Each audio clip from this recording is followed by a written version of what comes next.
What's up, folks? Caleb here, Matzke page. So some of you have probably seen we've been alluding on our Facebook, Instagram, and Snapchat pages about turboing something small.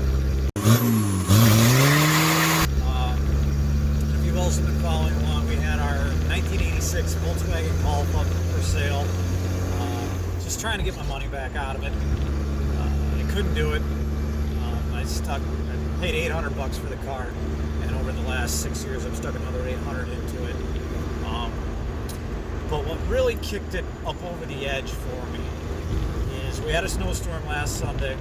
I drove it 30 minutes away from Freeport, Illinois, through 6 inches of snow. The car made it, no problem. I get back, I get a message, guy's like, can you send me more pictures of the car? I sent him more pictures of the car.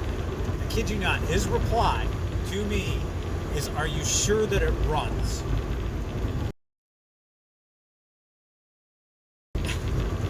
Which I've been insulted just about every way you can imagine on Marketplace, which if you've never listed anything in there. On Facebook, I suggest you don't start. So rather than get angry about it or worked up, like, I try and seek the positive in something. What's the positive in that? Well, let's just see how we can make it run. Okay, the car's not worth anything, and what's popular right now? What are people doing?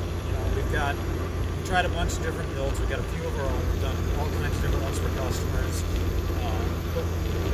But what's something we haven't tried? What's popular right now? So we've got a car that's worth, well, it's not worth $800 apparently. Budget builds. We're going to do budget building. And so that brings to mind something everybody in the country, well, the globe, can access. eBay and Amazon. Amazon, we don't do business with as a shop. I don't do business with them as an individual.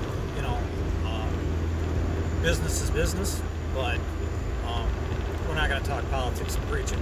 So eBay, at least, you're probably still going to get ripped off with an inferior product if you buy something at an inferior product price point. But at least, you're supporting small business. You're getting ripped off by, at least, a third world shithole country guy that's trying to feed his family. So we're doing the Golf up with either 100% locally sourced parts, and of those, they got to be like the cheapest thing we can find, and eBay stuff. So where do we start? Turbo. This is a 1.6 naturally aspirated diesel, indirect inject. So we jump on the eBay, find ourselves a turbo kit, and it was far from complete. But the basic nuts and bolts were there. Intake manifold, exhaust manifold, and a new turbocharger. Chinesium turbocharger. $450. And that's where we're at. That brings us up to now. We have ourselves a 1.6 turbo Golf. So how do we test and verify? Using a racer app. I'll get the data up here.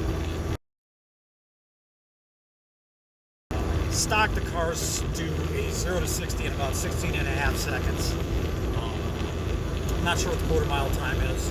Where we're at right now, we didn't do any pump adjustments. We just threw the turbo on. We had the pump cranked up before and it smoked like a chimney. And it's clean now. The turbo cleaned it up. So we ran a 0 to 60 in 12 seconds. So we shaved 4.5 seconds off of 0 to 60 time so far. And quarter mile time, we run, I believe it was 18, which is still pretty darn slow. So we're going to see where we can get it to. You stay tuned and you want to follow along with this. There will be nitrous involved. There's going to be a second turbo involved. Probably we're looking at HE351 platform turbos, which, if you know your diesel world, factory Dodge Cummins 3rd gen Charger in about a 56, 58 mil variety. Now that's a good chunk larger than what we're going to be using for a high pressure Charger. So I'm still doing some work on that. But if you've ever custom built turbo setups, compound setups, twin setups, there's a massive jump in sized at 40, 50 millimeter range turbo stuff.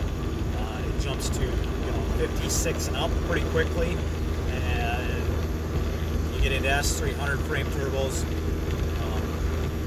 the Garrett, BGT stuff, and then you jump down all the to like what we've got on here, small Garrett impersonating turbos. Very, very little of the S frame series. There's an S200. There's a couple S200s out there. John Deere has a block on 2 of them because we were going to do try and do an S200 on a 4VT on a high pressure Charger, and that quickly put it to that. So that brings you current, and I'll show you kind of what we got made. It's janky, and everything we do in the shop has to be perfect, and that takes time. And this thing we threw on in an afternoon with what we could find, and a welder. So we're going to redo some of it, but it works. The next step, before we go any further, the next installment here is probably going to be timing advancement and how we go over that, and further pump adjustments, and what that'll do for a quarter mile and 0 to 60 times. When we're all set and kind of dialed in, tuned, people that I know, a couple different dynos, we're going to try and get it on and see how they compare out. So we have some legitimate factoid,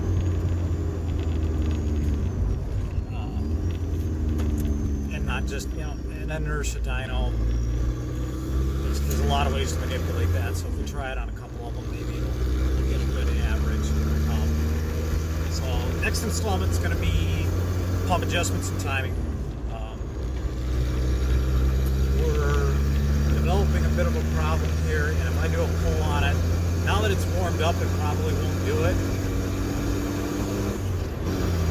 Yeah, you can hear it when you shift.